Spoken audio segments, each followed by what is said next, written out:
ti mú ìròyìn wá sí ojú ìran yín àti sí etí gbọ́ yín ní àná òde yìí, ṣùgbọ́n píkṣọ ẹ̀ lásán, ìyẹn àwòrán rẹ̀ lásán la fi hàn yín. àti wá rí fọ́nrán rẹ̀ báyìí o. adúpẹ́ lọ́wọ́ iléeṣẹ́ Channels TV.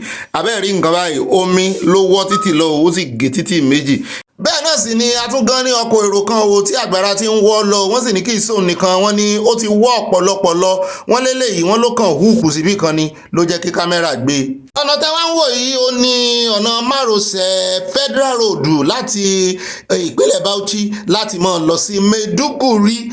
ibẹ̀ ni kì í ṣe títì kékeré rárá, títì márosẹ̀ ni oníléènì bíi méjì ni. bẹ́ẹ̀ náà ni gómìnà ìpínlẹ̀ Bauchi ó ti ránṣẹ́ sí olóhùn ti ránṣẹ́ àsìmẹ́ nígbà tó ránṣẹ́ olóhùn ti ránṣẹ́ sí ààrẹ Tinubu pé kán ràn yàn wá kán wá wo títì tí wọ́n ṣe ó sáàrẹ Tinubu ló ṣe ó sàmọ̀ pé federal ni. bẹ́ẹ̀ náà sì ni tẹ́ ẹ bá gbàgbé gómìnà ìkan náà ó ní ó gbé àsíá PDP sókè lẹ́nu àná yìí tá a fi fọ́nrán rẹ̀ hàn inú ìròyìn lánàá tó ní òun fẹ́ díje lòdì sí ààrẹ Tinubu ní 2027 pé òun náà fẹ́ ṣe ààrẹ o. ó ti bẹ̀rẹ̀ sí ní tẹnu àbùkù lu ààrẹ o. bẹ́ẹ̀ náà sì ni iṣẹ́ tó ń rán ìyàrókò ni ló fi ń rán sí ààrẹ wípé kán wá wo títì tán ṣe pé ṣé bó ń sọ wípé gbogbo pọ́lísì wọn pé òfúùtù fẹ́ tẹ̀ ni pé ara rẹ̀ náà rí ibi tán ná owó túnútúnú sí òní àgbàrá lásán ló ti wọ odidi títì lọ. èmi náà ò rírú ẹ̀ rí o láì ṣe bíríìjì, kì í ṣe pé bíríìjì wálẹ̀, odidi títì àgbàrá sì gbẹgbẹgbẹ ó sì wọ gbogbo kótà tí wọ́n fi rẹ ó sì wọ́ lọ. Nàìjíríà tá ń ṣe títì yìí gan èlò náà ṣe àwọn tó wá dúró síbí náà ní gegele ibi tí àgbàrá ti wọ́ lọ wọ́n mọ̀ pé èrò ti pọ̀ jù ń bẹ̀. ó lè rí ẹ̀kan mọ́ gbọ́ tòm nínú omi ni. ó dẹ̀ ẹja kó mbẹ́ ń wọ ẹja sáré wo arákùnrin yìí mo ti rò pé ó yíra mọ́lẹ̀ ni àṣé ẹ̀mí rẹ̀ wà nínú ewu. Ilé Ifẹ̀ ló ti ṣẹlẹ̀ ọmọfẹ́ ní ó ké gbàjarè sí gbogbo ọmọ Nàìjíríà àti sí gómìnà wọn àti sí gbogbo ẹ̀yin ọmọ Ilé Ifẹ̀ pátápátá àti sí ọba Ọ̀ọ̀ni wípé ẹgbà òun wọ́n ń lépa ẹ̀mí òun. I am Honorable Laleka Olawole, a local executive member, ex-official of Ife East PDP Local Executive Council, who is running for the post of chairman in Ife East Local Government of Gbogbo. Professor Wale Oladipo, our APS leader, sent his boys, his squads to that in my establishment at my hotel at Ife City Area College. Now I have been in a safe place at the More Divisional Headquarters. More, they wanted to be. Can you see? Can you see the SSG, the governor, the party chairman, Honorable Sunday Bisi, Yeye Dupe, and Dr. Deji. Dr. Wale Oladipo give me this time. Professor Wale Oladipo wanted to give me this time. But I've been in the More and I'm not living here. ẹ̀yin aráàfẹ́ ẹ̀yin ọmọfẹ́ ẹ mọ̀ wo arákùnrin níran o. ẹ mọ̀ fi iṣẹ́ ọwọ́ rẹ̀ dá lẹ́jọ́ o. bó tiẹ̀ jẹ́ wípé amọ̀pọ̀ olóṣèlú ló pera rẹ̀ ṣùgbọ́n ó ní wọ́n fẹ́ pa ní o ní bí wọ́n ti pa ìkan nínú àwọn kọ̀líìgì àwọn nù o. ó ló sáwá sí Mọ̀rẹ́ mo mọ Mọ̀rẹ́ police station dáadáa, one of the oldest police station nù nífẹ̀ẹ́. ó ló sáwá sí Mọ̀rẹ́ ó ní ṣùgbọ́n àwọn ọlọ́pàá lé jáde ó ní ẹnu kúná lé sí o. ó dákọ̀ rẹ̀ ṣùgbọ́n èbó ló sọ àsìfẹ́ mọ́ dárúkọ wọ́n fẹ́ pa wọ́n fẹ́ ṣe kinní kankan irọ́ lórí ẹ̀ láti bá túmọ̀ rẹ̀ yóò bá a. ṣùgbọ́n ó yẹ kí ọba Ifẹ̀ náà Ọọ̀ni of Ifẹ̀ ó yẹ kan ti rí ìkan lára àwọn ọmọ rẹ̀ olóṣèlú ni ó náà fẹ́ pa wọ́n àmọ́ tó tọwọ́ bọ̀ àmọ́ tó dà wọ́n pọ̀ ṣùgbọ́n ó ń jọ bí ẹni pé tó dà wọ́n pọ̀ ó ti tú wọn ká o. ó wá ké gbàjarè fẹ́yìn ọmọ ìlú wípé ẹ jọ̀ọ́ ẹ dákun dábọ̀. bẹ́ẹ̀ náà ni ó ń kó ti Bible kólekóle tó ní àṣà not die but live and declare the works of the Lord do. ẹ jọ̀ọ́ ẹ bá wa help rẹ̀ o. ní gbogbo ọmọfẹ́ tó bá ń wo fọ́nrán yìí ẹ pín káàkiri ẹ jẹ́ kí ó tó lé kótókó.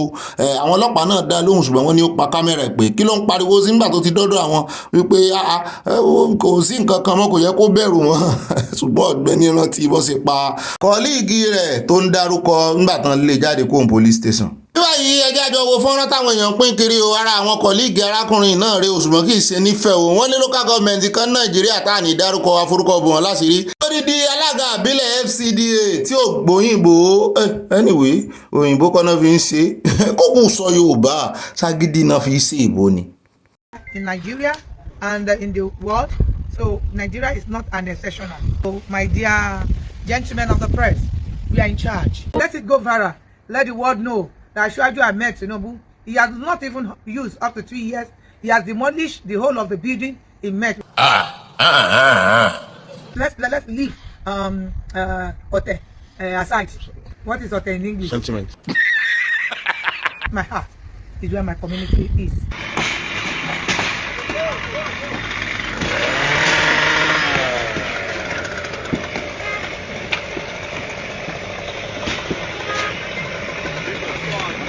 àwọn wo rèé kílẹ̀ ń wò àwọn káìmọ̀ ni wọ́n nílé òòṣà tán kọ́ sí ẹ̀gbẹ́ títì ní mọ́ṣáláṣí nílé epo ní ìyànàpájà òun ni wọ́n ń wó palẹ̀ yìí o wọ́n sì sọ wípé kò sẹ́yìn kọmíṣánná fún environment àti sanitation ìyẹn Mr. Wahab lẹ́kọ̀ọ́ kó mọ̀ jẹ́ wípé ara ń tí fọ́nrán tá a ṣẹ̀ wò tán ní ìsìn tó sọ wípé nígbà tá ààrẹ ti débẹ̀ láàrin ọdún kan pé wọ́n kàn ń wó gbogbo ilé lọ lẹ́kọ̀ọ́ ni ìyẹn ṣíàmọ̀nù obìnrin LCDA ti ń fagídí ṣègbò ṣùgbọ́n eléyìí kì í ṣe ilé téèyàn ń gbé o ilé àwọn alálẹ̀ rèé o ilé àwọn òòṣà bẹ́ẹ̀ bá sì mọ Èkó dáadáa bó ṣe máa ń ṣe káàkiri Èkó rèé kí wá ṣe ìyànà pájà nìkan bẹ́ẹ̀ bá tiẹ̀ dé Ìkòròdú ojú títì àwọn alálẹ̀ ojú títì náà gbà gbogbo òrìṣà wọn ìkórìtà ojú títì náà máa gbé sí ẹ̀rí tán ti kún funfun tán ti kó mọ̀rìwò bò ó ṣùgbọ́n ó ń jọ bí ẹni pé ọ̀gá wa Wahab ẹ̀ bá wa dé Ìkòròdú náà bẹ́ẹ̀ bá dé Ìkòròdú yóò léwu torí àìmọye àwọn òrìṣà wọn níwọ̀n àgbà kan ṣe títì ń bẹ̀ wọ́n ti bẹ̀ wọ́n títí ara tí ó fà á tí Ìkòròdú ò fi develop dòní rèé tó jẹ́ pé gbogbo àwọn òrìṣà tó yẹ kán relocate lọ sí bóyá nù gbó mo ti ẹ̀gbọ́n tán náà ń béèrè bíi 15 million nígbà kan lọ́wọ́ Fáṣọlá nígbà tí Fáṣọlá fẹ́ ṣe títì kan lọ́nà Báyékù sí gbogbo ń bẹ̀rùn tí ẹ bá sì ka iye òrìṣà tẹ́ rí lójú ọ̀nà ó ṣe jẹ́ títì náà mọ́ gbóríṣà sí ti hàn bóyá wọ́n ti mọ̀ wípé ìjọba ó wà lọ́jọ́ kan wọ́n fẹ́ wá ṣe títì torí ẹ mọ̀ pé kì í ṣe títì ló yẹ kẹ́ mọ́ gbóòṣà sí ṣùgbọ́n ó ń jọ bẹ́ẹ̀ ni wípé Mr. Wahab ò fẹ́ gbà báyìí o torí gbogbo tó bá ń disfigure Èkó náà fẹ́ wo ẹ bá wa lọ Kòròdú bóyá development ó tiẹ̀ tètè dé Ìkòròdú yìí ṣe kékeré tá a bá gbé Ìkòròdú kẹ̀gbẹ́kẹ̀gbẹ́ kí lorúkọ local government tó tóbi jù lẹ́kọ̀ọ́ yìí ìyẹn Àlímọ̀ṣọ́ ẹ rí wípé díẹ̀ ní Àlímọ̀ṣọ́ fi ju Ìkòròdú lọ kí Ìkòròdú ju Àlímọ̀ṣọ́ lọ ṣùgbọ́n Àlímọ̀ṣọ́ wọ́n ti búrẹ́kẹ̀ ń tiwọn o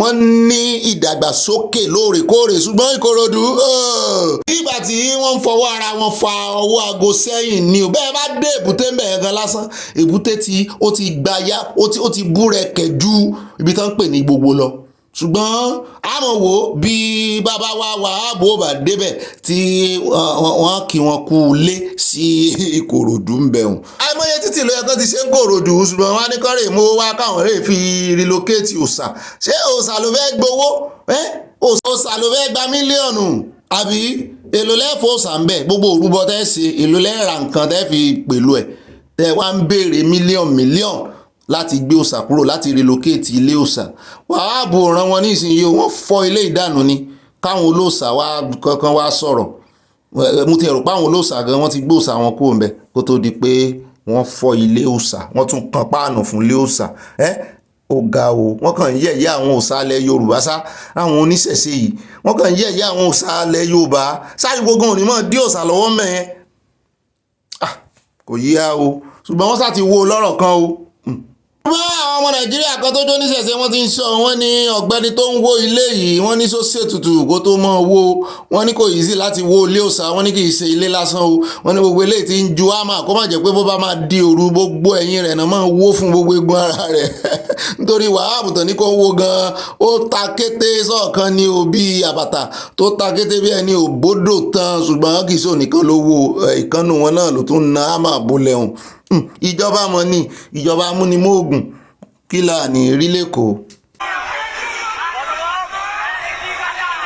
ibo lẹ̀ ń wò yìí tí wọ́n ti ń ya gbogbo ẹ̀jẹ̀ tó ń ṣe fàájì ṣe ń ṣe patí ni àbọ̀ ń ṣèwúyè àwọn ṣèwúyè o ní ilé Prime Minister Bangladesh arábìnrin ẹ̀yà arúgbó tí ó jẹ́ olórí wọn ní orílẹ̀-èdè yìí ni ó ti sá lọ tó ti fẹsẹ̀ fẹ́ ilé rẹ̀ ní àwọn èrò ìlú àwọn ọmọ ìlú tán yabò yìí o àwọn tẹ́bi ń pa gbogbo ń tọ́ bá ń bẹ̀ náà fi sára rin ni wọ́n jẹ wọ́n yó wọ́n mu sí i wọ́n sì ṣe fàájì ara wọn wọ́n lò gba ara wọn kalẹ̀ wọ́n wá ń bá protest lọ ó wá ń jọ bí ẹni wípé sáà protest àkó protest season protest láwà ẹ̀ káàkiri orílẹ̀-èdè àgbáyé ṣùgbọ́n gẹ́gẹ́ bá ṣe gbọ́ wọn ní olórí Bangladesh yẹn ó jẹ́ orílẹ̀-èdè tó wà ní Asia continent wọn nù, ó súnmọ́ India dáadáa. Wọ́n ní ó ti fẹsẹ̀ fẹ́ o, ìfẹ́ àfẹ́wé, wọ́n ní kò sì dúró wọn mọ́ bí ó gbà. Nẹ́tíwọ̀kì rẹ̀ wọ́n ní ó ti dàrú dàpọ̀, wọ́n rí lórí Google Map, ṣùgbọ́n wọ́n ní ológun ti gbàjọba ń bẹ̀ o. ẹ já kúrò lórí ìyún o, ẹ já bọ́ sí orílẹ̀-èdè Nàìjíríà padà lórí ọ̀rọ̀ Very Dark Man àti arákùnrin kan tó ń pè ní Reno Omokri, tẹ́mi wọ́n pè ní Òkìrìkà torí orúkọ Omokri yẹn ó fẹ́ jóra wọn. Ní a ti gbọ́ wípé wàhálà mọ́tò ti ṣẹyọ láàrin àwọn ará bí yìí o. Ṣéun ti Channels ló béèrè lọ́wọ́ Reno Omokri nínú ìfọ̀rọ̀wérọ̀ wípé n tó ṣẹlẹ̀ láàrin wọn àti Very Dark Man ṣó lè sọ sí, ṣùgbọ́n ọ̀pọ̀lọ́ ní bàbá débi rù ká fò eléyìí ló dífá fún Reno Omokri tó sọ pé òun ò fẹ́ dárúkọ, òun ò tiẹ̀ fẹ́ bank, òun ò fẹ́ sọ nǹkan kan nípa ọ̀rọ̀ boy yẹn tó ń pè ní Very Dark Man, ṣùgbọ́n Very Dark Man jáde síta lẹ́yìn ìgbà tí òun náà wo interview yẹn tó wá sọ̀rọ̀ lé, ó sọ kúlẹ̀kúlẹ̀ ọ̀rọ̀ ohun tó fa wàhálà láàrin òun àti ẹ̀. Ó ṣàlàyé àbúrò Reno Omokri tó jẹ́ wípé wọ́n ní pàìtọ́ ni, tó sì fi agídí bá ọmọ kékeré lò pọ̀ nínú ṣọ́ọ̀ṣì rẹ̀. Wọ́n sì fọ̀rọ̀ wá ọmọ ìlẹ́nu wò, ó ní kí kàn ṣe pé ó fagídí bò ń lo, ó ní ó ti pẹ́ tó ti mọ̀ ṣe tán bá ti lọ ṣọ́ọ̀ṣì. Wọ́n wá sọ wípé nígbà tí wọ́n wá ìdí ọ̀rọ̀ dọ́dọ̀ ọ̀gbẹ́ni yìí pé fóònù ẹ̀ àtẹ̀jíṣẹ́ kan wọlé sórí fóònù ẹ̀ lásìkò yẹn, ìyẹn àbúrò Reno Omokri. Wọ́n ní ìgbà tó máa yẹ̀wò tí ẹ̀gbọ́n rẹ̀ Reno ni. Kí ni Reno sọ o? Wọ́n ló sọ wípé kó deny póun ò ṣe. Inside church. Do you understand? Now, me can't look for the girl. I can't hear from the girl in the midst of lawyers. The girl can't confess. Say, yes, the man, they knock her inside church. The man, I even teach her how to put her mouth on top bola. Do you understand? Now, how did Reno Omokri name enter? They say the time, say the man don't even confess. That's Reno Omokri brother, baby pastor.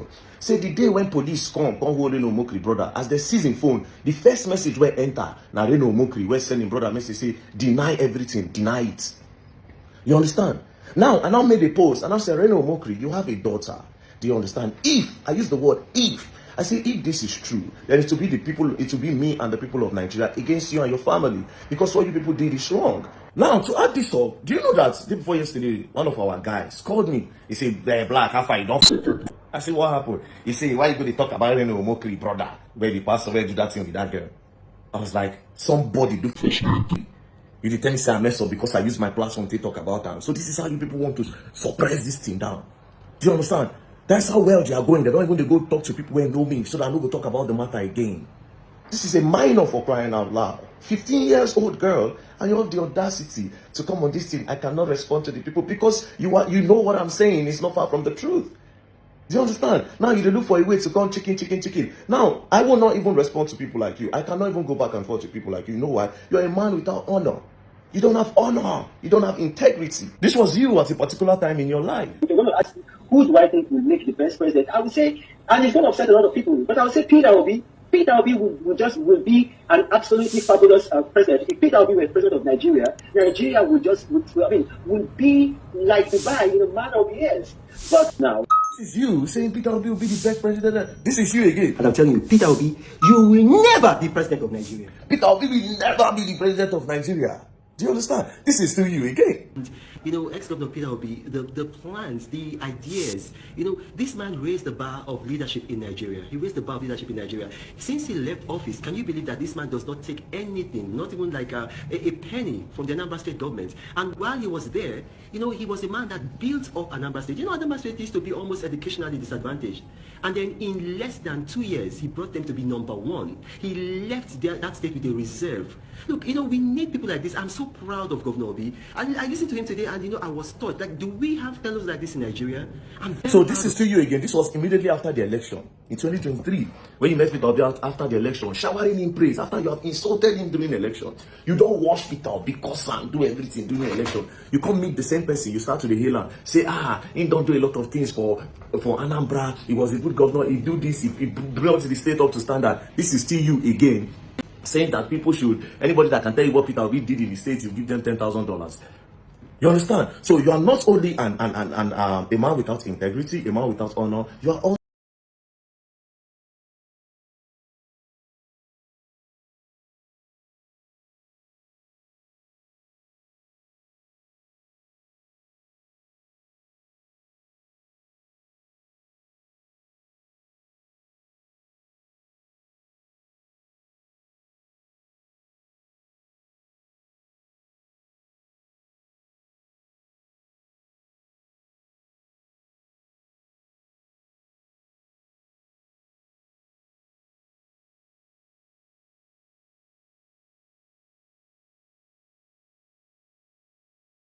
òun náà lẹ́tí gbọ́ lẹ́nu very dark man yẹn o, man without honour. Ó ní kò lójútì, ó ní kò sì ní quality kankan. Ẹ jẹ́ àkó ń bẹ̀ wọ́n, ẹ jẹ́ wá wo ohun tí àwọn ọmọ Nàìjíríà ń sọ nípa fọ́nrán yìí o. Wọ́n sọ wípé bí ààrẹ Tinubu wọ́n ṣe ń handle Nàìjíríà gan rèé, wọ́n ní ìgbà téèyàn bá fẹ́ gbẹ omi òkun tó wá rè ń fi mọ́ọ̀pù tó fi re mọ́ọ̀pù ẹ̀. Ṣé lóòótọ́ ni ẹ bá ń dáhùn sábẹ́ comment section. Ní báyìí ẹ jẹ́ àwọn ilé agbára lọ kárí gbọ́ ìròyìn lẹ́kùnrẹ́rẹ́ fún.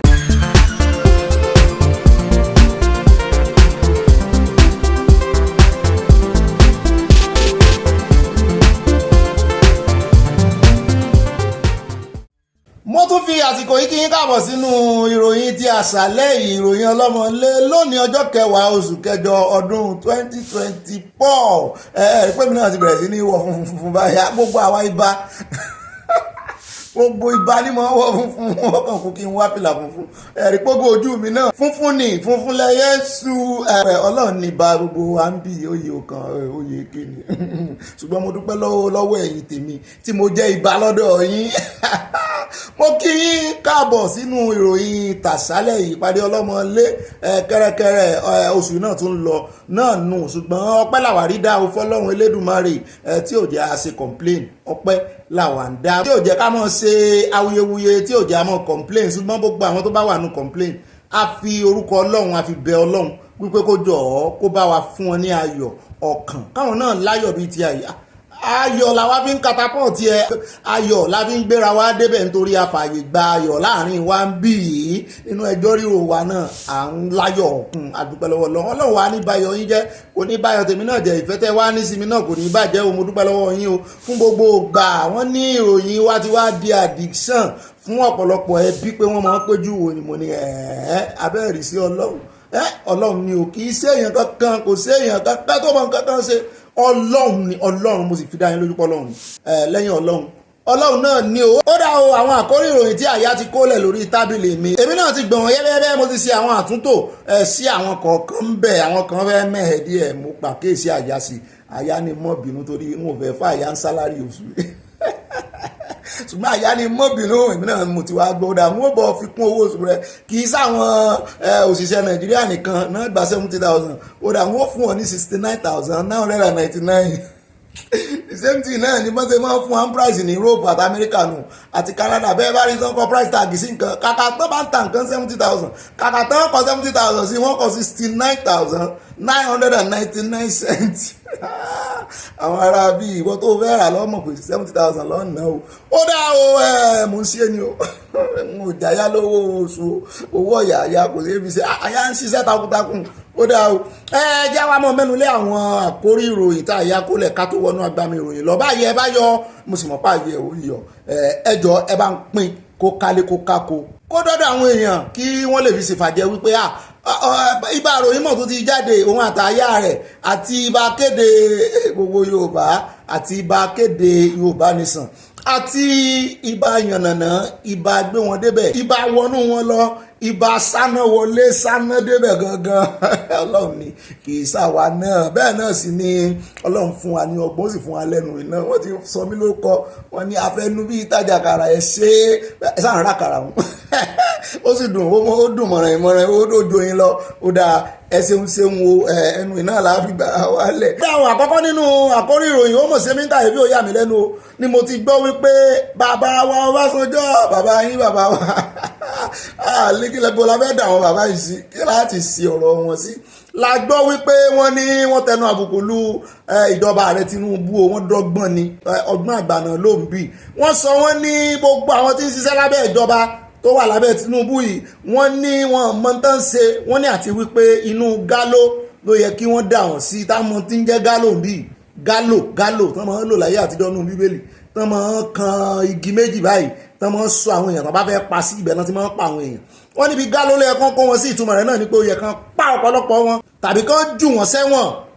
Àjẹpàṣírí kan wà lọ́wọ́ bàbá inú, ṣùgbọ́n sọ tọ́ sí bàbá lẹ́nu, ṣé bàbá lè lanu sọ irú ọ̀rọ̀ tán sọ gbogbo ẹ̀ náà láà mẹ́nubà nínú ìròyìn lónìí. Mo sì fẹ́ kẹ́yìn tèmi kẹ́ ẹ bá ń participate, ẹ bá ń engage nínú kọ́mẹ́ǹtì torí èmi náà wà níbẹ̀ tí n bá ti ju fídíò ìbáyìí ṣùgbọ́n bẹ́ẹ̀ náà ni wọ́n tún béèrè lọ́wọ́ bàbá Ọbásanjọ́ lórí tìwọ́de o, àwọn náà sọ̀rọ̀ o, kí náà sọ gbogbo ẹ̀ náà lẹ́gbọ́ nínú ìròyìn lónìí, pàápàá jùlọ tó jẹ́ pé níní on the 10 tí àwọn olùwọ́de tí wọ́n dá wípé on the 10 làwọn ó kà á sá àwọn wọlé, pé ọjọ́ mẹ́wàá péré làwọn fẹ́ fi ṣèwọ́de, pé ṣùgbọ́n ó ṣeéṣe kàn mọ́ wọlé o, kó jẹ́ indefinite o, ó dó depend lórí táwọn bá bọ̀ lọ́dọ̀ ààrẹ òsì tí ìsọ nǹkan kan wọn bá nǹkan kan bọ̀ lọ́dọ̀ ààrẹ, pàápàá jùlọ nínú àkórí ìròyìn tí ó mọ̀ tẹ̀lé láti gbọ́ wípé àwọn kan wọ́n mọ̀ kọ́ wọ́n rìn lọ sí ọ̀dọ̀ ààrẹ Tinubu, kí ló kọ́ wọn o, àwọn ẹgbẹ́ kan tí wọ́n làmìlaka ní Nàìjíríà ni mi ò ti ẹ̀gbó kọ́ wọn rí, ṣùgbọ́n àti gbó kọ́ wọn náà nù, wọ́n ní àwọn ní ẹgbẹ́ Patriots, the Patriots náà pera wọn,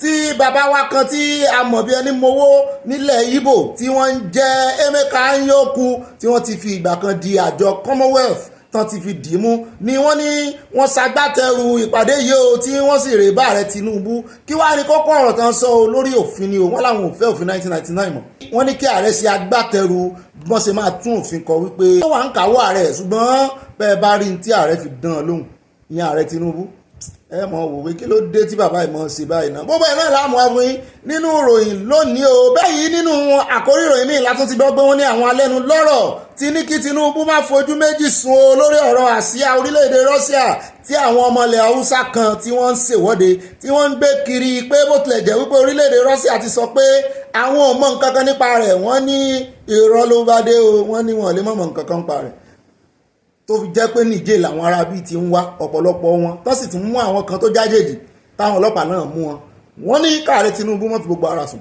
kán mọ́ gọra wọn wípé àìjẹ́ bẹ́ẹ̀ omi ó tẹ̀yìn bọ̀gbìn lẹ́nu o. ó dá nínú àkórí míì látún ti bá wípé mínísítà fún ètò àwọn obìnrin ní Nàìjíríà wọ́n ní ó ti bínú dagboru o, ọ̀rọ̀ bá dọ̀rọ̀ Sunday dagboru, kì í ṣe Sunday tí a o bàbá wa ìdádóró ti hàn Sunday dagboru eré ni o, kẹmọ́rè mọ́ pé ní nǹkan mi o, wọ́n ní lọ́rọ̀ bá dọ̀rọ̀ Sunday dagboru o, ní gbogbo ẹ̀ bá di iṣu ata yán pẹ́pẹ́ ẹ bá ń parí ẹ̀ skata náà ni ó tẹ̀lé, wọ́n ní èso tako sí kí n ríran o, tako sí ìtàrán tí orin táwọn ọkọ̀ nígbà táwọn kékeré, wọ́n ní ó ní tí mínísítà eré ṣe o, wọ́n ló tako sí ni o, kí ló dé tí mínísítà rè da àwùjọ tó lè da odidi àwùjọ rú, gbogbo ẹ̀ náà la gbé yín débẹ̀ nínú ìròyìn lónìí. ó dá nínú ìròyìn táwọn fi léde nísìnyí, ó ní ìròyìn sánáwọlé, ó sá iná wọlé ni, ó sì dùn mẹ́mi náà, ìròyìn dùn mọ́ mi nítorí látìgbà tí ọ̀rọ̀ UK ti bẹ̀rẹ̀ ẹ̀rù ń bà mí fáwọn tiwa tó wà ń bẹ̀ ni wípé oyè tó kára àwo ń bọ̀ wá kárẹ́ dẹ́ o, tán bá fi lè ṣe é tán mú jẹ ní UK àwọn yòókù ó gbà ní, kò sí orílẹ̀-èdè Europe tàbí ní Amẹ́ríkà Canada tán ti ní far right, ẹ wo tí Trump náà ń ṣe ara àwọn far right ibẹ̀ nù, ṣùgbọ́n omi ti wá tẹ̀yìn bọ̀gbìn lẹ́nu ní UK fún àwọn olùwọ́de far right o, kí ni ìjọba ṣe fún wọn? wọ́n ní ìjọba ti wá lọ wá orúkọ wọn, gbogbo àwọn tí wọ́n ń ju òkò ju nǹkan ju irin sí ilé àwọn dúdú tó sì ń bá mọ́tò àwọn ọlọ́pàá jẹ́, wọ́n náà ti ba nǹkan jẹ́ kan tí ì ṣe kékeré, wọ́n ní wọ́n wá rè wá orúkọ wọn, wọ́n wá rí ń bẹ̀rù gbogbo àwọn ará bí ìgan ò níṣẹ́ tán ń ṣe, benefit náà ń gbà ń tán pè ní benefit ọmọ onílùú, òun náà ń gbà òun náà fi ń jẹun, pé gbogbo àwọn dúdú tí wọ́n sì ń fọ̀bọ́ lọ yìí tán wọ́n ń fẹ̀sùn kàn wípé wọ́n wá ń gba iṣẹ́ àwọn, pé àwọn dúdú ìgan ní ṣiṣẹ́ fún wọn jẹ, pé láì sí páwọn dúdú ìṣiṣẹ́ gbogbo benefit táwọn fún wọn táàsì àwọn dúdú yìí ni, kí lẹ́yìn náà wá ṣe wọn ní tẹ́ ẹ tún wá fi lè kọjú sí ìjọba, ó ti kúrò lọ́rọ̀ dúdú, ẹ tún wá ń sọ nǹkan bá àwọn ọlọ́pàá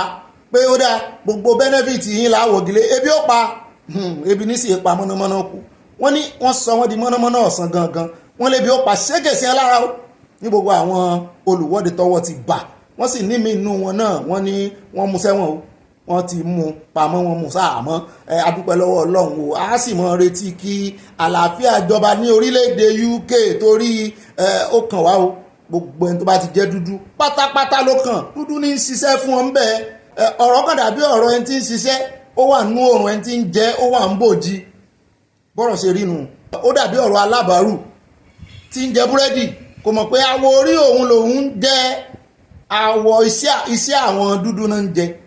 ó dá nínú ìròyìn sánáwọlé mi ni a ti gbọ́ wípé ìjọba orílẹ̀-èdè Brazil wọ́n ní wọ́n ń ṣọ̀fọ̀ lọ́wọ́ o látàrí ọkọ̀ bàálù tó já lánàá, wọ́n ní wọ́n ti wá fi ọlídé síta pé kí àwọn èèyàn jókòó lé kí wọ́n fi ráyè wá ojútùú sọ́rọ̀ iná nítorí èèyàn tó kú pọ̀ rẹpẹtẹ àti ìgbọ́ pé wọ́n rí èèyàn kankan rescue o, kọ́lọ̀ ń ṣàánú wá, ṣùgbọ́n mo lérò pé ó yẹ kán mọ iye àwọn èèyàn tó bá bàálù fo àbí bóyá èèyàn mi sì jọ ìwọ̀n lójú òfurufú torí wọ́n ní bus stop náà wà lójú òfurufú bọ́ọ̀bì ẹ̀ṣẹ́ ẹ̀ṣẹ́ kò sí bus stop lójú òfurufú àbí èmi náà sí ẹni ara tí mo fi ń gbé yín débẹ̀ náà nù à ń sí ẹni o kò sí lára ìròyìn bẹ́ẹ̀ náà ni nínú àkórí ìròyìn mi láti gbọ́ wípé wọ́n ní ṣé àwọn olùwọ́de máa fòpin sí ìwọ́de ọjọ́ 10 ló ti dé yìí o ọjọ́ 10 lẹ dá fúnjọba o ṣé fòpin sí wọ́n dá wa lónìí àkójọpọ̀ ìròyìn bẹ́ẹ̀ náà ni ìròyìn míì tá a tún mọ́ mẹ́nubà láti gbọ́ wípé ìjọba ń san owó oṣù fún àwọn ẹ̀mí àìrí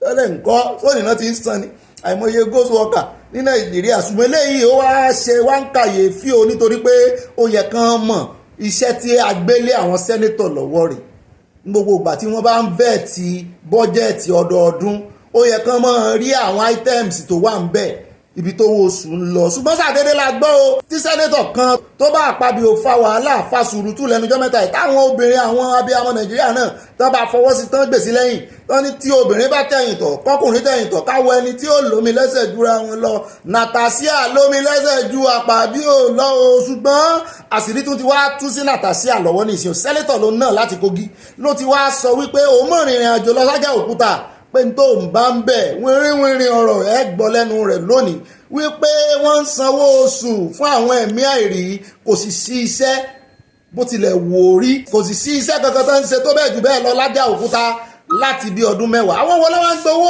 ń gbowó oṣù láti bí ọdún 10 ní àjà òkúta tí ò síṣẹ́ tó ti dẹnu kọlẹ̀ á gbé yín débẹ̀ oyè tí mo jẹ́nu èèyàn ìjóyàwó di kó mọ́ lè gbẹ́dìyẹ èmi ní bá gbé wọn débẹ̀ wọ́n gbé yín débẹ̀ tààràtààrà lónìí wọn ò ní gbé yín sínà láti ọlọ́run Èdùmàrè ó dá o gbogbo àwọn àkórí ìròyìn tá a yá kọ sórí tábìlì mi rèé rí pé ó kún sọ́sọ́ yàtọ̀ sí ìròyìn lérèfé tá a ti wá gbọ́ àyà wá bẹ́ẹ̀lẹ̀ ó ti bẹ́ sí sẹ́ǹtì ẹ̀ o ọ̀gbẹ́ni Bobby náà ọ̀gá rẹ̀ bẹ́ sí eré àwà àmọ́ ṣe pápá pàdé àwo bàbá sọ̀nà a ní fi àkókò yín ṣòfò rárá ṣùgbọ́n ẹ jọ̀ọ́ bẹ́ẹ̀ bá fẹ́ ń fi àkókò yín ṣòfò ẹ̀yin náà ẹ bá ń pín ẹ tẹ ṣíà ẹ mọ́kàn mọ́ dájẹ́ gbádùn kínní ẹ tẹ ṣíà ẹ bá ń tẹ ẹ tẹ sójú ẹ dáadáa what God cannot do does not exist àwọn èèyàn mi ti ní kẹ́mi náà mọ́ retí 7 billion mi python kan ló ti gba 7 billion lọ́wọ́ YouTube lánàá what God cannot do does not exist ọlọ́run náà la wá fi bẹ̀rẹ̀ ètò lónìí ọlọ́run àtúnjúbà yín o ìbà mo sì wá júbà gbogbo ẹ̀yin èèyàn mi náà tọ́lọ́run fi tì mí ẹ̀yin tí mọ̀ mọ́ rí yọ̀ inú mi dùn torí yín ni mo ṣe ró dẹ́dẹ́ tí mo kàn dúdú tèmi náà bọ́ sínú white báyìí pé kẹ́mi náà ibà gbogbo kọ́lọ́ ṣàánú wa kọ́lọ́ ọba ni mo wọ̀ yìí o ó dá àwọn ẹ wá nǹkan fìdílé kẹ ẹ wá nǹkan olómi tútù sẹ́gbẹ̀ẹ́ mo ti mọ̀ pé tí mo retí pé tí mo máa mẹ́nu lé náà nù kẹ ẹ wá nǹkan panu ìmísẹ́ ẹ̀yà ṣíkì nǹkan jẹ ní ìsìn ó níbi tó máa ń wù mí lára ṣíkì ẹ ní ìsọ̀bẹ̀ ìrọ̀ wọn ò ní sọ bẹ́ẹ̀ kẹ́ ẹ mọ́ bá fi ṣe ńlálejò ó níbi tí máa ń wù mí lára ṣíkì kì í ṣe gbogbo ìtàn bó ṣe tóbi tóun kì í wù èmi ẹ mọ́ bẹ́ẹ̀ apá rẹ̀ hùn ni wọ́n wù mí apá gọ̀ǹgọ̀ tí wọ́n sapá gọ̀ǹgọ̀ báyìí apá ṣíkì ni wọ́n wù èmi tó ń pè ní wíńgì tí wọ́n wù mí jẹnu oh my God ibà ntí bá mi gbé yín lẹ́bẹ̀ gangan nù orókùn nù la fi gbé tìta ó dá o ṣe ẹ ti bá ń pín ẹ sì ti jókòó ẹ ti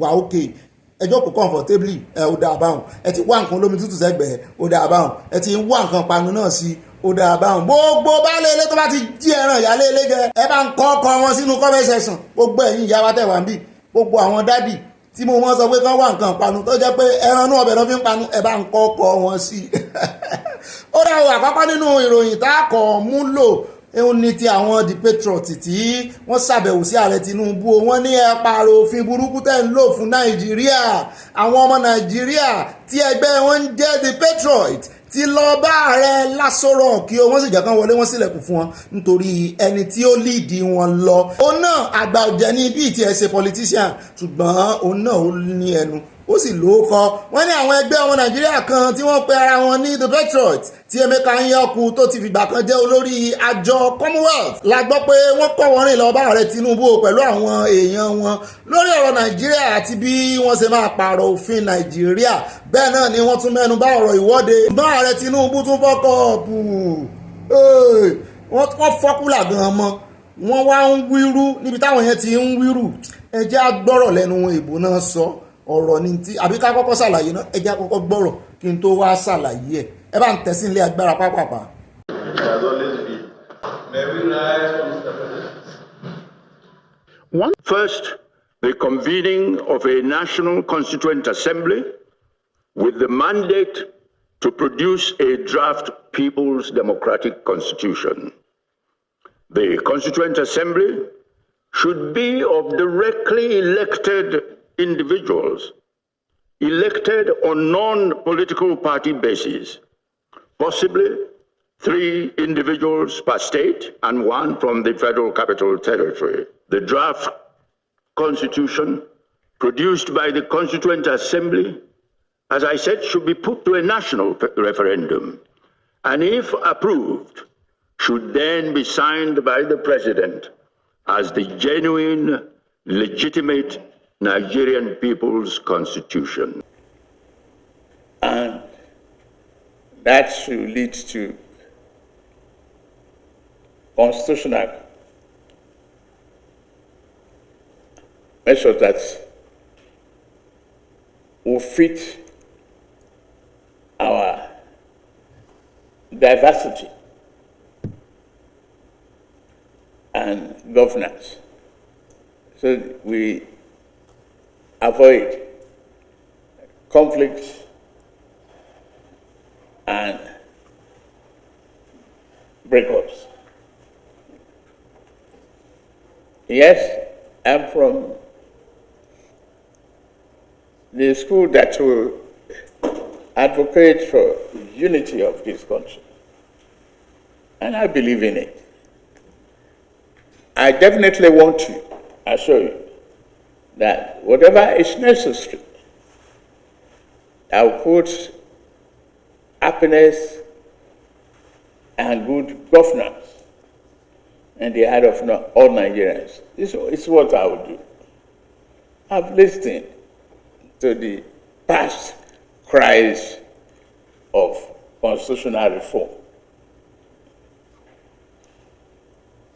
Yes, I've heard your examples and a thoughtful presentation on this subject.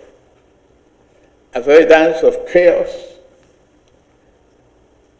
is necessary to build this country and move its aspiration across the line for the benefit of all of us. I'm still preoccupied with thinking and tinkering with the economic reform. That's my first priority. Once I get that reform in place as soon as possible, then I look at other options. The option of constitutional review, as recommended by you, and other options of learned minds in this country should take into account the need for our nation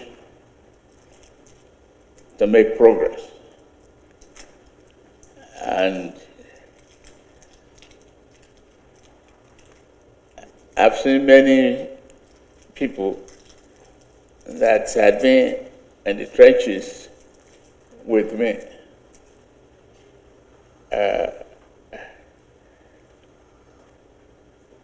Kano Agabi, Labra Maku, and many of you here who be able to say you know me. And you,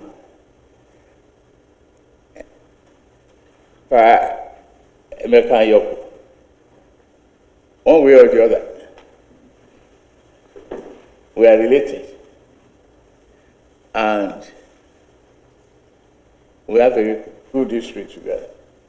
And no matter how hard it was for me when I got your request to be here, quickly look into it. we believe in Nigeria. That is what is paramount in your mind. But how will it be governed constitutionally, legitimately, without unnecessary aches and pain of its diversity? Needs to be addressed constitutionally and build a nation that we can proudly say we have and hand over a banner without saying to our children. I work on that. I may have to summon you again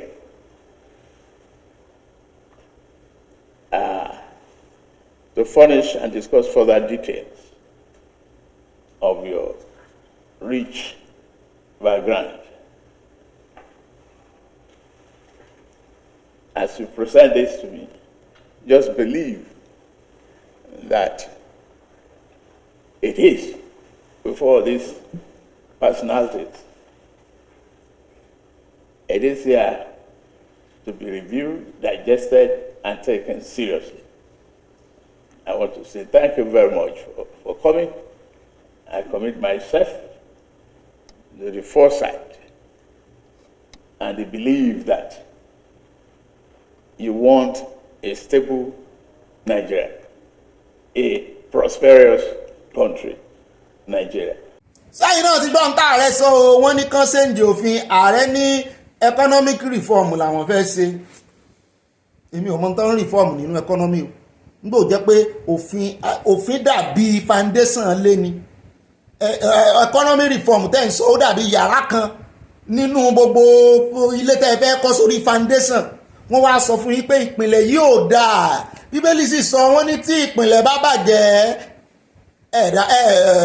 ẹ̀ka bíbélì yìí kí ló olódodo lè ṣe wọ́n sì ní kí olódodo wó ilé kó tún ìpìlẹ̀ mọ́ èyí ní ọ̀dà bó bá ń kọ́ ilé sórí ilé tó ti fẹ́ wó yóò kúkú wó náà ni ó bẹ́tà kó fọwọ́ ara rẹ̀ wó kó wá bẹ̀rẹ̀ sí tún kọ́ láti bẹ̀rẹ̀ kó tún ìpìlẹ̀ ṣe dáadáa òun làwọn aráabí ń béèrè fún ṣùgbọ́n wọ́n ní ààrẹ ní eléyìí táwọn ti kọ́ sórí ìpìlẹ̀ tí ò dáa pé òun làwọn fẹ́ tún ṣe náà yàrá kan ń bẹ̀ làwọn fẹ́ tún ṣe náà wá ń wo ààrẹ báyìí èmi náà ń wo ààrẹ báyìí pé kí ni ìtumọ̀ economic reform lórí ibi tí òfin tó fààyè gba olè tó fààyè gba ìjẹwọ̀bìà kí lẹ fẹ́ reform nínú economy bẹ́ẹ̀ bá ṣe ń kówó síbẹ̀ àbí ẹ lè reform economy láì kówó sí bẹ́ẹ̀ bá ṣe ń kówó sí náà mọ̀ kò jẹ́ òfin tó fààyè gba ìjẹkújẹ ní kẹ́ ẹ tún ṣe òfin olè ó ní kẹ́ ẹ tún ṣe ṣùgbọ́n nígbà tí ààrẹ máa mẹ́nu bọ̀rọ̀ pàápàá jùlọ nígbà tí wọ́n fà ààrẹ láàyè pé kó tiẹ̀ kí àwọn èèyàn kan mí ìlà ààrẹ ń sọ èyí náà rí Ọlọ́run ṣàánú wa ò sínú eléyìí ṣe ní ìrètí kankan nínú gọ́ọ̀mẹ̀ntì ṣá ó dá ẹ mọ́ nírètí o ẹ mọ́ dúró de ìlérí ayọ̀ ìlérí ògo ìlérí ìsọdọ̀mọ́ bàbá yóò mú lérí ṣẹ àmọ́ retí kí bàbá Tinubu mú ìlérí ṣẹ àwọn náà ṣèlérí ó dá o nínú ìròyìn tí ó mọ̀ tẹ̀lé ẹjẹ́ sáré lọ sí ọ̀dọ̀ ààrẹ ìjẹrin kọ́hún ààrẹ ìjẹrin ni àbí ààrẹ ìjarun wọn ò rántí ìgbà tó bá sanjọ́ nígbà tó wọn bá ti ṣe ń tó dáa káná ṣe ń tó dáa nígbà tó wà ń bẹ̀ ní ìsìn àrántí wọ́n ní bàbá Ọbásanjọ́ tó ti jáde o wọ́n sì tẹ̀ sí ààrẹ Tinubu lójú àti àwọn èèyàn tó wà ń bẹ̀ bó tẹ̀ jẹ́ pé wọn ò dárúkọ wọn ṣùgbọ́n gbogbo àwọn èèyàn tó ń ṣiṣẹ́ lábẹ́ wọn náà pè lólè o ẹ sì mọ̀ pé láìpẹ́ yìí ní Ìdúmẹ̀ ló pe àwọn sẹ́nétọ̀ lólè àti àwọn tí ń bá ààrẹ Tinubu ṣiṣẹ́ bàbá Ọbásanjọ́ ti wá second demotion báyìí wọ́n ní ó lè ní wọ́n àti wípé ó yẹ kí wọ́n pa wọ́n ní nínú gálò tàbí kí wọ́n tì wọ́n mọ́ àjálẹ̀ kan fi wọ́n sínú àhámọ́ kí ló fà á tí bàbá Ọbásanjọ́ ṣe sọ bẹ́ẹ̀ náà ni wọ́n tún mẹ́nu bà ọ̀rọ̀ òwòde ilé agbára ẹ bá ń sá sí agbọ́n tí bàbá Ọbásanjọ́ sọ gangan. It's ourselves, and until we take care of ourselves, it doesn't matter. We may have one term of 4 years, one term of 6 years, one term of 7 years. If it's the same people and the same mentality and the same way we do things, it won't change. So our beginning is ourselves, to my mind. Yes, system, yes, democracy, We have to rethink democracy. We have to rethink the form of government. What is the character of the people that are in government? With all due respect, most of them should be behind the bar. And that is the truth. Most of them should be behind the bar. Some should even be in the gallows. Ó náà lẹ́tí gbọ́ lẹ́nu bàbá Ọbásanjọ́ yẹn ó sọ wípé béèyàn bá ń ṣe nǹkan kan tó sì jẹ́ ọ̀nà kan náà ní gbà fún ọdún pípẹ́ tó sì ń retí èsì tuntun wípé kò ṣeé ṣe wípé àwọn tó wà ń bẹ̀ yìí náà wípé ó lè ní gbogbo wọn ọ̀fọ́n alọ́kó ló ń kígbe gbogbo orúkọ tó ń jẹ́ náà pé wọ́n sí báwọn yẹn ti wá ń tẹnu àbùkù lu bàbá Ọbásanjọ́ náà wípé ẹ̀yin kọ́ Fálànà gbọ́ tí ẹ̀ tara ẹni là gbọ́ tá ń nà wọ́n lẹ́yìn náà nù wọ́n níṣẹ́ ẹ̀sìn lára wọn ni wọ́n ní kì í sáwọn tí ń ṣèjọba lọ́wọ́lọ́wọ́ yìí nìkan wọ́n ní àwọn tó ti ṣèjọba bíi tiyín náà tẹ́lẹ̀ wọ́n ló lè gbogbo yín àwọn èèyàn ló sọ bẹ́ẹ̀ o wọ́n fẹ̀sùn kẹ́yìn náà wọ́n sì sọ wọ́n ní ìjà wà láàrin bàbá Ọbásanjọ́ àti ààrẹ Tinubu wọ́n níjà tí ò ti parí wọ́n ní ìjà ló dé tọ́rọ̀ dòwe wọ́n ní ìbáṣe bẹ́ẹ̀ ká láàrin wọn gún ni tán ti ń rí nǹkan sọwọ́ sí Ọbásanjọ́ wọ́n ní ààrẹ wọ́n ní Ọbásanjọ́ ò ní sọ tó sọ. ẹ náà ni bàbá Ọbásanjọ́ tún mẹ́nu bá ọ̀rọ̀ ìwọ́de ò kí náà sọ ń bẹ̀. wọ́n ní olóyè Olúṣẹ́gun Ọbásanjọ́ ti sọ pé ẹ̀tọ́ aráàlú ni láti jáde fẹ̀hónú hàn lórí àwọn tí kò tẹ́ wọn lọ́rùn láàrin ìlú àti gbogbo ohun tó dẹnu kọlẹ̀. Ọbásanjọ́ ló sọ̀rọ̀ náà nílùú Abẹ́òkúta ìpínlẹ̀ Ògùn lọ́jọ́ Ẹtì ọ̀sẹ̀ yìí lásìkò tó ń gba àwọn aṣojú ṣòfin ilẹ̀ Nàìjíríà lálejò. Ààrẹ Ọbásanjọ́ sọ pé ojúṣe ìjọba ni láti bá aráàlú sọ̀rọ̀ kí wọ́n sì ṣe ohun tí aráàlú ń fẹ́ lásìkò kó tó di wípé ó bọ́ sórí àwọn èèyàn wá ń bi wọ́n pé lásìkò tiyín sẹ́yìn fààyè lẹ̀ káràlú bá yín sọ̀rọ̀. Bẹ́ẹ̀ náà ni wọ́n ní nígbà tí Ọbásanjọ́ ń sọ̀rọ̀ wọ́n ní wọ́n tẹnu àbùkù lu ààrẹ Tinubu àti ìjọba wọn. Wọ́n fi ẹ̀sùn kan ìjọba ààrẹ Tinubu wípé kí ló dé tí ààrẹ ò sọ̀rọ̀ sí ibi tí ọ̀rọ̀ wà wípé gbogbo ìṣòro tí aráàlú ń kojú gbogbo nǹkan ló wọ́n gógó ní ààrẹ Tinubu ò sọ̀rọ̀ débẹ̀. Wọ́n ní àtàmọ́ ni ààrẹ ń sọ. Síwájú sí wọ́n tún mẹ́nubà wọ́n ní àwọn jẹ́ ohun táwọn jẹ́ àwọn di ohun táwọn dì lónìí nítorí pé àwọn jẹ́ ọmọ Nàìjíríà. Wọ́n ní kí ló wá dé tí àwọn náà máa jẹ́ ọmọ Nàìjíríà táwọn jẹ́ yìí tí wọ́n sì máa tún máa fi ìyà jẹ àwọn òtòṣì kò síṣẹ́ kò sí nǹkan kan gbogbo nǹkan kan dẹnu kọlẹ̀. Wọ́n ní gẹ́gẹ́ bí mo ti ṣe ìkìlọ̀ ṣáájú a nílò láti mọ̀ pé orí ike ẹ̀tù ìbọn la jókòó lé ẹ̀yin àti ta ni ẹ̀yin lẹ jókòó lórí ike ẹ̀tù ìbọn àwọn ò bá yín jókòó bẹ́ẹ̀ àwa tí Yorùbá ní sàn á ti sọ fún yín ẹ bá gbà lẹ́rọ̀ ẹ gbà líle ọ̀dọ̀ wa ní gbogbo ẹ̀ yóò kàn kù sí at the end of the day ọ̀dọ̀ wa pátápinra ẹ̀ ọ̀dọ̀ wa lẹ̀ ń padà bọ̀ at the end of the day in fact ìyá wa tí wọ́n fẹ́ gbọ́ in fact ṣe ti gbọ́ báwọn ìròyìn táwọn amẹ́nubà ní ìsìn ó mọ ní ti owó oṣù òṣìṣẹ́ tí ìjọba ń san fún ọdún mẹ́wàá yìí látọdún mẹ́wàá sẹ́yìn fún àjà òkúta tí ò ti ṣiṣẹ́ tá ń tú àṣírí wọn sínétọ̀ Natasha ní o òun àti Akpabio pírẹsidẹ́ǹtì àwọn sẹ́nẹ́tọ̀ tọ́jọ wákò láìpẹ́ ṣùgbọ́n Natasha jáwé olúborí ibẹ̀ láti gbọ́ pé ó rìnrìn àjò lọ sí iléeṣẹ́ ńlá àjà òkúta náà látàrí bó ṣe jẹ́ pé ìlú rẹ̀ ní iléeṣẹ́ náà wà gẹ́gẹ́ bí aṣòfin tó wá láti Kogi Central ó ní òun ò mọ nǹkan náà tó gbé òun nínú tó ń pòǹgbẹ fún àjà òkúta pé ó yẹ kí iléeṣẹ́ ìkósọjí padà láti padà bọ̀ sípò ó ní òun bá gbéra pẹ́ ó ní kíní nǹkan tá ń pẹ́ ni ó ní bóun ṣe débẹ̀ òun ò rí ju bí èèyàn mẹ́wàá lọ ó ní tó bá tiẹ̀ pé èèyàn mẹ́wàá tí wọ́n ń fẹsẹ̀ gbálẹ̀ kiri láì rí kan ṣe kan ó sì ní kò sí ẹ̀ka kankan nínú iléeṣẹ́ àjà òkúta tó ń ṣiṣẹ́ ó ní gbogbo wọn tilẹ̀kùn ni wọ́n ní gbogbo ẹ̀dá páropáro ó ní lòun bá rí ìkan nínú àwọn tó ń ṣàbójútó iléeṣẹ́ náà ó wípé ó sàn fẹsẹ̀ gbálẹ̀ kiri náà ni wọ́n lórúkọ rẹ̀ Sumaila àbákàbà sí ni ẹ̀hódà kò rí nǹkan gun o wọ́n ní ló ní nínú ìfọ̀rọ̀wérọ̀ àwọn nígbà tó ń bá a sọ̀rọ̀ ló sọ wípé àwọn òṣìṣẹ́ kankan o láti bí ọdún mẹ́wàá o àwọn kan ń wá bí àwọn wá ń rì súùmù ni o pé kò sí irin kankan tí iléeṣẹ́ yìí ṣe jáde ìyẹn iléeṣẹ́ àjà òkúta sẹ́nitọ̀ yìí bá rántí wípé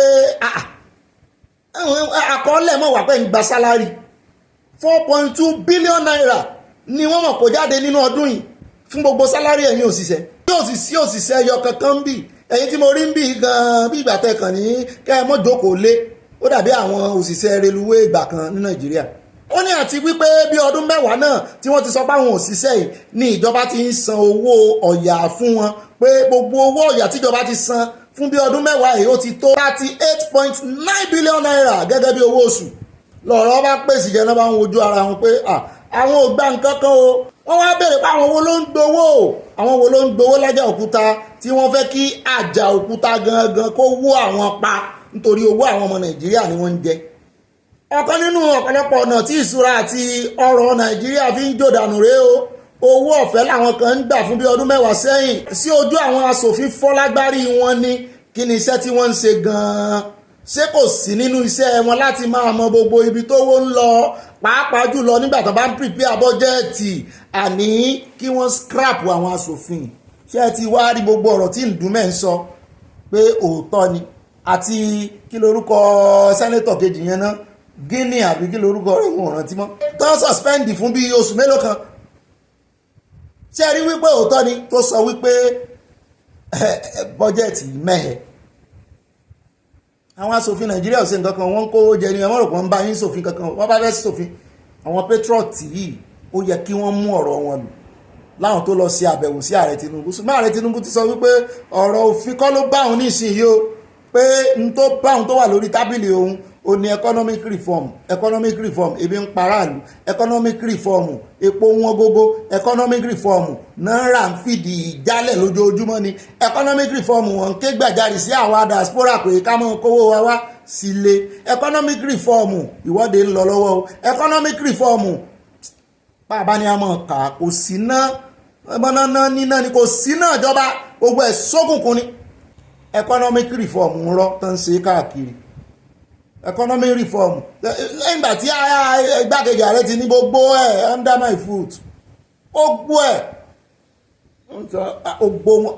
Ẹ wo ọ̀rọ̀ Nàìjíríà ká fi ẹnu adákẹ́ ní ìròyìn láwá kà fún ọ̀rọ̀ wọn ò sí yànnàná mọ́. Ẹ jẹ́ a kúrò lórí ìyún o. Níbẹ̀ ìròyìn tí ó mọ̀ tẹ̀lé ọmọ ní ti mínísítà fún eré ìdárayá ní Nàìjíríà o ti ṣàlàyé ó kẹ́nubọ̀rọ̀ tó wá ń dọ́gbọ́n dìfẹ́ǹdì ara rẹ̀ lórí ìròyìn tá a mú wá fún yín lánàá. Látàrí bí ọmọbìnrin olùdíje Nàìjíríà tórúkọ rẹ̀ ń jẹ́ Ese tí ò rí kẹ̀kẹ́ lò ní Olympics, ó ti wá ń ṣàlàyé bẹ́ẹ̀ jẹ́ ń ka àlàyé rẹ̀ sí yín létí. Wọ́n ní lọ́jọ́ àìkú tó kọjá yìí ọmọbìnrin awa kẹ̀kẹ́ Ese Lovina Upeseraye ó díje gẹ́gẹ́ bí awa kẹ̀kẹ́ kan ṣoṣo tó ń sojú ilẹ̀ Áfíríkà, kì í ṣe Nàìjíríà nìkan, gbogbo ilẹ̀ adúláwọ̀ ní Olympics ó lọ lọ́wọ́. Nígbà tí ó fi inú dídùn rẹ̀ hàn lọ́jọ́bọ̀ ọ̀sẹ̀ yìí lórí ìkànnì ayélujára níbi tó ti ń dúpẹ́ lọ́wọ́ àwọn akẹgbẹ́ rẹ̀ láti Germany tí wọ́n fún un ní kẹ̀kẹ́ tó ń fi kópa. Kété tó gbé ọ̀rọ̀ náà sórí ayélujára ni àwọn ọmọ Nàìjíríà ti bẹ̀rẹ̀ sí ní bu ẹnu àtẹ́ lu àjọ tó ń rí sọ̀rọ̀ eré ìdárayá lórílẹ̀‐èdè Nàìjíríà, bó tilẹ̀ jẹ́ wípé Ese kò sọ nínú ọ̀rọ̀ rẹ̀ pé ikọ̀ Nàìjíríà tó lọ síbi ìdíje náà yá kẹ̀kẹ́, èyí ló sì fa awuyewuye lórí ayélujára o. Ṣùgbọ́n wọ́n ní lẹ́yìn ọ̀pá awuyewuye ní mínísítà fún ètò eré ìdárayá John Owa Eno lójú òpó X rẹ̀ ṣàlàyé ohun tó ṣẹlẹ̀ tí ọ̀rọ̀ fi rí bẹ́ẹ̀ tó fi di wípé Ese lọ ń yá kẹ̀kẹ́. Mínísítà náà sọ pé àsìgbọ́n ni ọ̀rọ̀ òun jẹ́ fún àwọn ọmọ Nàìjíríà o, nítorí pé ikọ̀ Nàìjíríà pèrègédé fún eré sísá pópónà kan ṣoṣo nínú ìdíje tó sì jẹ́ wípé èyí nìkan ló gbáradì fún pẹ̀lú irinṣẹ́ tó yẹ o. Ó tẹ̀síwájú pé ikọ̀ Nàìjíríà ti gbáradì fún eré sísá tó jẹ́ pé ọ̀nà kan ṣoṣo ni wọ́n rí àǹfààní rẹ̀ gbà kó tó di wípé wọ́n gba ìpè láti ọ̀dọ̀ àjọ tó ń ṣàkóso kẹ̀kẹ́ láti fi sáré lágbàáyé. Ó sọ pé àwọn sì nílò irinṣẹ́ pàápàá jùlọ ní ẹ̀ka àwọn awakẹ̀kẹ́, pé gbogbo ìgbà táwọn bá fẹ́ lọ ṣe ìdíje àwọn ò ní kẹ̀kẹ́ lóòótọ́ o, ṣùgbọ́n wọ́n pe àwọn ní ìpè pàjáwìrì ni pé kò sí nínú ìdíje táwọn fẹ́ lọ ṣe tẹ́lẹ̀. Ó dá kẹ̀kẹ́ ṣe wá le tó bá wọn. Ìṣẹ́jú mélòó lèèyàn fi ń ra kẹ̀kẹ́ nílùú èbò? Ó dá ẹjá bá sínú ìròyìn mi ò ìròyìn táwọn mú báyìí ó ní ìròyìn ìbànújẹ́ lélẹ́yìí o. Wọ́n ní ikú ogun ní pa kíkanjú o, ikú odò ní pòmùwẹ̀ ẹja dúró mẹ́wọ̀n. Ṣùgbọ́n wọ́n ní ikú omi ló pa àwọn àjèjì tó bómi lọ ní Bayelsa. Òkú àwọn 19 ni wọ́n ti kó jáde báyìí o, lẹ́yìn tí iná sọ lára ọkọ̀ ojú omi kékeré kan tí àwọn ènìyàn sì mọ̀ọ́mọ̀ bẹ́ sódò. Ṣùgbọ́n ọ̀pọ̀lọpọ̀ àwọn tó bómi lọ ni wọ́n ní wọn kì í ṣe ọmọ Bayelsa. Èmi náà ń wò bẹ́ẹ̀ pé àwọn ọmọ Bayelsa àwọn wẹ́dọ̀wẹ́dọ̀ ní hàn. Wọ́n dàbí àwọn ti orí omi lóńdó ni, wọ́n dàbí àwọn kálẹ̀ lóńdó ni, kò sọ́mọ kálẹ̀ tí ò mọ mi wẹ̀ bí mo ṣe gbọ́ o, ṣé lóòótọ́ ni? Ṣùgbọ́n ó ṣe wá ń kàyéfì o. Àwọn bọ́jọ́ ọlọ́jọ́ lọ wọ́n ní wọ́n ń pariwo báyìí ni wípé ẹjọ́ ẹ ṣàánú wa àmúdòwẹ̀ àmọ́ bíi. Ṣùgbọ́n àwọn tó jẹ́ ọmọ bẹ̀ẹ́nú wọn ní kété ni wọ́n ti bẹ̀rẹ̀ sí ní wẹ odò tó sì wẹ odò já. ìyá kan nù wọn tó wẹ odò tó wà lára wọn ó ṣàlàyé ní pidgin ilé ìbò ẹ bá ń sá sílé agbára ẹ̀jẹ̀ á gbọ́rọ̀ lẹ́nu ẹ̀.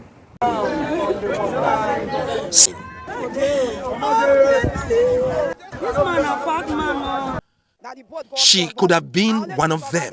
People were shouting. So when I woke up from sleep, I saw that the boat was burning by the back. So I jumped into the river and I started swimming. I overheard all the non-indigenous shouting and pleading for help, that we should help them. We should not let them die. But there was no way that we could help them by that period. Wetin I dey hear? Boom, boom, boom. That's how I take the swim. They go. The river too big. When I swim till I don't tire. Now so the bag now wish me from nowhere. I don't know how God take like me. I don't know. Wish me till when I don't tire. Now so I take enter corner. Now so you take up on the fancy. Place when I think I know if swim, I might swim. One baba they shout man Ogbeni. Mutu they need me. Mutu I can't look back and I go figure out you swim Ogbeni. Now I can't when I don't tire. I go do na this, do na this, do na this. If I don't tire, when I don't rest, I go swim again. When I don't tire, I go do na this, do na this. So I can't reach the gala leg. I can't hold na. I was swimming. The current is too much. I was shouting help. And the way swimming, I'm seeing people going down. People were struggling with other people. So people will help them. Nobody can help. No help. Even though our driver tried, the one that called Ejike asked for help, that he cannot help them because he said we are tired. He now put out his life jacket that is waiting, give that Ejike to start swimming. The Ejike lost his life. As they jump out, because of they don't wear the life jacket, they drowned. So we condemn that area. And we always telling the passengers that any boat that you board and does not give you life jacket, report to the union.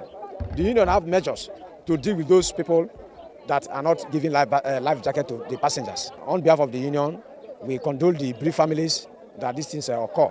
ní báyìí ẹ jẹ́ àbùṣegàdà káwọnú ìwọ́de o èní ọjọ́ kẹwàá oṣù kẹjọ ọdún 2024 eléyìí náà ló dọ́bù gẹ́gẹ́ bí ọjọ́ kẹwàá báyìí tí wọ́n ti ń ṣèwọ́de ẹ sì mọ̀ pé ọjọ́ mẹ́wàá làwọn olùwọ́de dá wípé 10 days làwọn fi ṣe tí ìjọba ọba ti dán lóhùn bóyá àwọn continue àwọn decide òní láàmú o kí ilẹ̀ òní tó sú láàmú bóyá wọ́n mọ̀ bá eré àníyàn lọ lórí ọ̀rọ̀ ìwọ́de. ṣùgbọ́n àwọn alẹ́nulọ́rọ̀ kan tí wọ́n ṣe ìfọ̀rọ̀wérọ̀ pẹ̀lú rẹ̀ tí ní kí Tinubu má fojú méjèèjì sun o lórí ọ̀rọ̀ àsíá orílẹ̀-èdè Russia tí àwọn ọmọ ilẹ̀ Haúsá tó ń ṣèwọ́de ń gbé kiri pé bó tilẹ̀ jẹ́ wípé orílẹ̀-èdè Russia ti sọ pé àwọn ò mọ nǹkan kan nípa rẹ̀ ó ní òun ò gbà wọ́n gbọ́ lóun ò gbàgbọ́ pé wọn ò mọ nǹkan kan nípa rẹ̀. wọ́n nítorí Niger tẹ́ ń wò yẹn wọ́n ní ó dàbí ẹni wípé Russia súnmọ́ lẹ́nu nítorí wípé wọ́n ní àwọn Russia ti ní bèsì ń bẹ̀ bẹ́ẹ̀ ni wọ́n ń fojoojúmọ́ kó nǹkan ogun jọ ṣé òyìnbó ni Niger fẹ́ lọ lò fún ó dá o wọ́n ní wọ́n ti ń ṣàfihàn oríṣiríṣi nǹkan ogun o tí Russia kó fún wọn àti pé nígbà tí ECOWAS ti gbìyànjú láti àtáàkì Niger ní kété tó lógun gbàjọba ní orílẹ̀-èdè wọn ní wọ́n ti ní Nàìjíríà sínú gẹ́gẹ́ bí ọ̀tá wọn tí wọ́n sì ń wá ọ̀nà ogun láàrin àwọn àti Nàìjíríà nítorí pé gẹ́gẹ́ bí ECOWAS tó sì jẹ́ pé president Nàìjíríà oníṣẹ́ àmà ECOWAS ìgbà yẹn ni ECOWAS dúnmọ̀ orúmọ̀ wọn wípé àwọn kólógun bọ̀ káwọn èèyàn tó pariwo níyàn lórí pé kí ló kàn yín bẹ̀ sẹ́yìn lẹ́nu ìjọba yìí lẹ́nu ìlú ni ṣùgbọ́n wọ́n ní láti ìgbà yẹn náà ti ní Nàìjíríà sínú. These are the infiltrations we are talking about, or hijacking of the protests that we are talking about. So they were there to do, just that. So it's well orchestrated, yes. The National Intelligence Agency should be very, very worried because, this particular orchestration that we just mentioned is something that is not far-fetched. It's not far-fetched. You can see, you can connect the dots, to see how it works. Because now we have a scenario whereby Mali, Burkina Faso, and Niger Republic have come together, have been overthrown, first of all, by a military dictatorship. And after the overthrowing, you saw the response of their citizens who came out to hail them, and the hailing tells us a lot of things. What does it tell us? It tells us that the people were dissatisfied with their own governments. So now that they are dissatisfied with their own governments and the military has come to take over, they were very happy. And then, of course, the military went further to show that the West, that is France especially, their colonial masters, had been, blindsiding them, whereby they've allowed them to not know what is going on, and while they go ahead and take their minerals. Now you find out that, remember, this is our neighbors. And that was why we were saying that, look, this is, when ECOWAS wanted to attack Niger. And we advised against it. If you remember, we were talking about it, that they should not attack Niger because these are our neighbors. And besides this, we've intermarried. Our borders are open to each other, And right now, you can see what has happened. People that are living there have come into Nigeria. And then, of course, what do? They've gone ahead to give them that idea, because the tailor that is sewing that those flags, don't have a full idea because of what he has done. You discover that the Russian flag is white, horizontally white, blue, red.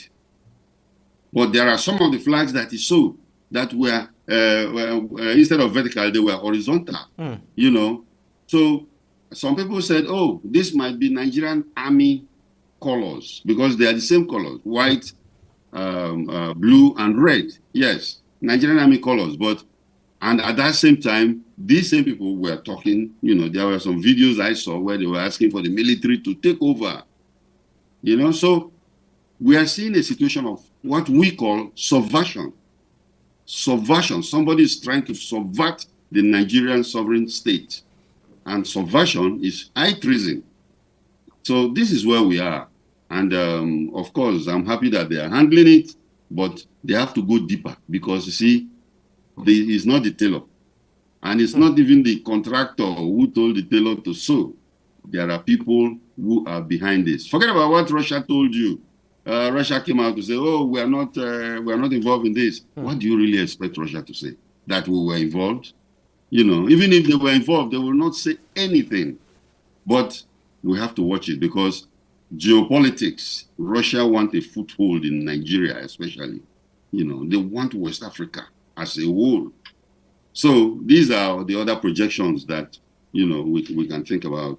bẹ́ẹ̀ bá sì wò dáadáa oríṣiríṣi nǹkan tí nàìjíríà tọwọ́ bọ̀ náà ó ń jọ bí ẹni wípé Russia ò nífẹ̀ẹ́ sí ajá òkúta tá a mẹ́nu báyìí náà wọ́n ní Russia ti gbìyànjú láyé Buhari ti bá Russia ní àjọsọpọ̀ wípé kí Russia kí wọ́n láyé ìgbà yẹn VP Buhari lọ sí Russia wọ́n ní àtìgbà yẹn ni Russia ti fọkàn sí wípé àwọn làwọn ó ṣe ṣùgbọ́n ní kété tí ààrẹ Tinubu débẹ̀ wọ́n náà yí ọwọ́ Russia dànù náà bá rè bá China. Kí ni ìyàtọ̀ láàrin ẹ̀fà àtẹ̀jẹ̀ àti China àti Russia ebi kankan náà ni. ṣùgbọ́n ọ̀rọ̀ míì tún wà nílẹ̀ olórí ọ̀rọ̀ epo tí Nàìjíríà ń tà fún Europe inú Russia ò dùn sí. àwọn èèyàn wá ń pa ó kàn pọ̀ méjì wípé ẹ jẹ́ mọ́ fún gbogbo ara sùn kẹ́ ẹ mọ́ di ojú yín méjèèjì wípé táwọn ará bí ìbá fẹ́ gbẹ̀yìn wọlé ọ̀dọ̀ Niger náà gbà wọlé sí yín o lélẹ̀ tí àwọn ọmọ Nàìjíríà kan sì ti ń pariwo pé ẹ máa bọ̀ ẹ wá bá wa gbàjọba lọ́wọ́ Tinubu ṣẹ̀sì mọ̀ pé tó ń ṣẹlẹ̀ láàrin Russia àti Ukraine yẹn àwọn kan ní orílẹ̀-èdè Ukraine ní àwọn ìlú kan tó jẹ́ pé ní Ukraine ló wà ṣùgbọ́n tó súnmọ́ Russia àwọn náà ń pe ìpè wípé kí Russia wá bá wọn kan wá tó àwọn lẹ̀ yóò lé o yóò dìjà o ẹ̀yà àmójútó dáadáa gbogbo ọ̀nà táàrẹ bá mọ ààrẹ ti ń sá kíjokíjo lọ wọ́n ti ń sá kíjokíjo kiri báyìí àti sọ àwa Yorùbá ń wòran àmọ́ wòran àdúrà là ń gbà fún ààrẹ à ń gbàdúrà fún Yorùbá rẹ o ẹ sáàmù pé Yorùbá ò ba ìjọba yín jẹ́ a sì lọ́wọ́ nù kéèyàn kankan bàjẹ́ in fact ṣe rí àwọn Haúsá tí ń bàjẹ́ gan wo tí ìbá ṣe pé orí afẹ́fẹ́ mo wà àbámọ́ tá a ṣe fún ààrẹ ọ̀yọ́lẹ́wà bẹ́ẹ̀ bá ti káràmọ̀ sí àwọn èèyàn yín mo ti mọ́ tẹnumọ́ lórí ibi pé ẹ ń bá tara alé rẹ̀ lọ́pọ̀ kó lè ríra lọ́wọ́n rárá báàrẹ ò bá tètè pẹ̀yìn dání ìsìn kan wá báwa Yorùbá nation sọ̀rọ̀ odidi Yorùbá nation kọ lẹ́tà sí wọn wọ́n dá àwọn fi hàn gúngi bẹ́ẹ̀ bá pẹ̀yìn dàkẹ́ wá bá Yorùbá nation sọ̀rọ̀ báwọn aráàbí bá kógun jà yín láti ta ni ó gbèjà yín ta ni ó gbà yín lẹ̀ ó dáa ìròyìn eléyìí láwọn àmọ́ fi káyé gbogbo ìròyìn lẹ́ọ̀ níbi tá a ti gbọ́ pé mínísítà fún àwọn obìnrin ní nàìjíríà ó ti da ètò rú o ó ti dagboru o òun ní ètò kan tí arábìnrin kan gbé kalẹ̀ lórúkọ ẹ̀ka mínísítírì àwọn obìnrin wọn ní ìyá ìjáwọ̀ tó sì da owó rẹ̀ rú wọ́n sì fi agbófinró wọn fi gbé arábìnrin yìí o kò sọ́kùnrin nínú wọn o kí ló fà á tó fi rí bẹ́ẹ̀ ó dà ẹja sáré wo fọ́nrán yìí níbi tí mínísítà ti ṣàlàyé ká wá sọ̀rọ̀ lórí ẹ̀ka tó mọ̀ ọ́n. There's an impersonating thing going on here. Federal Ministry of Women Affairs did not plan this. And the lady have arrested her. Right now, she's with DSS because she put up this. After we wrote where we are cancelling, the president approved that we should cancel until further notice. She still went ahead to print this thing. This is impersonation.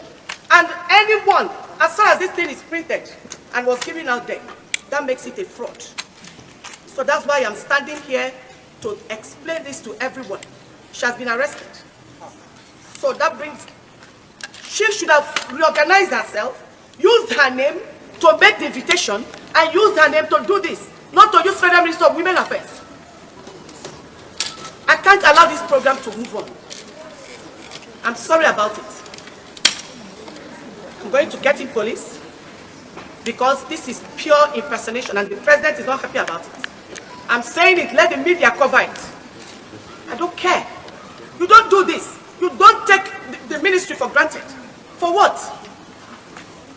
Gbogbo atótónu náà lẹ ti gbọ́ lẹ́nu mínísítà fáwọn obìnrin yìí o tóun náà tó ń sọ broken mọ́ English o wípé òun ò ní gbà kéèyàn kankan ba ẹ̀ka tóun wà jẹ́ ó ní Ọlọ́run fi so lórí ibẹ̀ àti wípé àwọn ti kìlọ̀ fún arábìnrin yìí wípé kó má lo orúkọ yìí ètò tó fẹ́ gbé kalẹ̀ ó dùn máwọn ó fẹ́ ṣe in collaboration pẹ̀lú àwọn ní ṣùgbọ́n ààrẹ Tinubu ní kò tí ì sáàyè ní ìsìn kéèyàn kankan mọ́ tí ì ṣe collaboration kankan pé ojú ń pọ́n igun àwọn ọmọ Nàìjíríà wọ́n ń bá wọn fa sùrùtù lọ́wọ́ ṣùgbọ́n wọ́n ní àṣẹ̀wá arábìnrin yìí kọ̀ jálẹ̀ o wọ́n ló sì gbẹ̀yìn ó rè gbé ètò ìkalẹ̀ ó sì tún fi orúkọ ministry sí lọ́wọ́ àwọn òpin tí nǹkan bá ṣẹlẹ̀ tàbí tó parọ́ mọ́ ní ìsìn àbí nǹkan kan ṣẹlẹ̀ àwọn ní Ministry of Women Affairs làwọn oníròyìn máa gbé tí àwọn sì ti kìlọ̀ fún ọ wípé kó mọ̀ ṣe bó ṣe jáwọ́ bẹ̀nu àmẹ́ tó ta mínísítà yìí lólobó bí àìṣe já lọ bẹ̀nu o tó sì dá gbogbo bẹ̀rù pátápátá o tó sì sọ wípé ìpàdé close ibi tán close yẹ̀ sí náà nú wo wọ́n yanjú ọ̀rọ̀ ara wọn o bó bá yá wọn farabirin tán gbélẹ̀. ṣùgbọ́n lórí ìròyìn tí àṣálẹ́ yìí adúpẹ́ lọ́wọ́ Ọlọ́run o ibi tá a fẹnu ọkọ̀ gúnlẹ̀ sí rèé nínú ìpàdé tọlọ́mọ lé ṣé mo gbé yín débẹ̀ ẹ bá ń kọ sínú comment section èmi náà máa wá lọ jókòó tí comment yín wọ́n mọ̀ dá yín lóhùn ní kọ̀ọ̀kan èjì mo ráàyè ìfẹ́ wà láàrin wa oníyàn tí ọlọ́bẹ̀ sí ọ̀hátà ìfẹ́jẹ́ náà a kú àìbínú o ó dá a fi ire pàdé nínú ìpàdé ọlọ́mọlé tọ̀la ṣùgbọ́n ká tó wá mọ̀ lọ ẹjọ́ ọba yẹ bá wà ẹ bá ń pín fọ́nrán ìkókalẹ̀ kóka òkò ẹ bá ń kọ ìmọ̀ràn yín sábẹ́ comment section bẹ́ẹ̀ bá ní èròǹgbà tẹ́ ní fún àyà ẹ bá ń kọ síbẹ̀ náà á sọ fún àyà ẹsẹ̀ ń ṣe òun mọ̀ rí yín bá òun ò ní wá yín tí ẹ̀ ní gbémi náà tì láṣẹ Ọlọ́run Èdùmàrè Yorùbá nation no go in back ẹ ṣáàjà àwọn òwòrán wọn Ọlọ́run ní gbèjà wa wọ́n ní màálù tí ò ní rù Ọlọ́run ní mọ́ bá lé sisi wọn kú lè fẹ̀sùn kankan Yorùbá nìsàn ní ìsìn pé wọ́n fẹ́ ba ìjọba Tinubu jẹ́ ẹ jẹ́ kí Fúlàní àti Haúsá kan ṣe ìdájọ́ ọwọ́ fúnra wọn káwo ibi tí ọ̀rọ̀ yìí tí ó yọrí sí i wọ́dà a ti ṣe kòkàrí àlùwàlà lórí ìpàdé ọlọ́mọlé tòní títí di ọ̀la tààtù fi pàdé ire lójú owó rí ohun ní gbọ́ bí sí ẹ̀ ní gbọ́ ibi sẹ́mi náà ire ayọ̀ láàmú gbọ́ síra wa ó dìgbà kan náà.